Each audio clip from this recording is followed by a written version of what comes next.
Pakistan has passed a resolution condemning the execution of a person who's been convicted for an attack on Indian Parliament.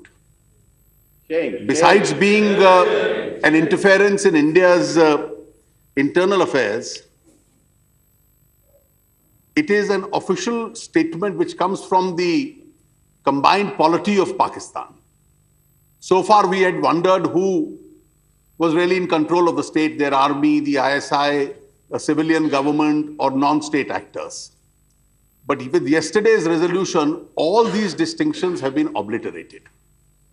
It's an official stamp of approval on one of the worst terrorist attacks that took place in India.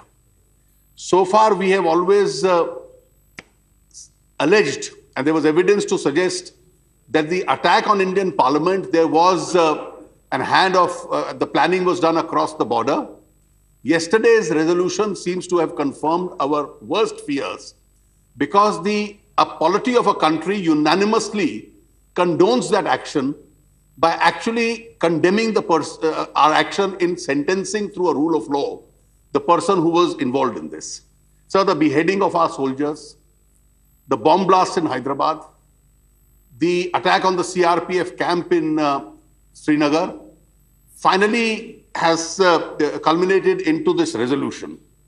And this clearly now shows what the intention of Pakistan in this matter seems to be. The government of India will now seriously have to consider how to deal with Pakistan in this situation. The Honorable Prime Minister has in the past been very magnanimous to say that he is willing to walk an extra mile. After a series of these provocations, we would like to urge him that forget a mile, he should now forget walking even an extra yard. Pakistan doesn't deserve this.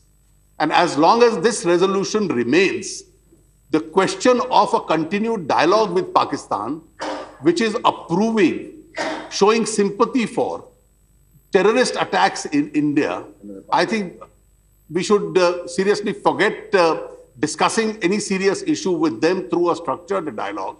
And therefore, Pakistan will now have to walk an extra 2 miles rather than our Prime Minister wanting to walk an extra mile if we are wanting to normalize relations. With these kind of resolutions, normalizations of relations itself will not be possible. So this comes in the backdrop of a serious situation which our country is facing.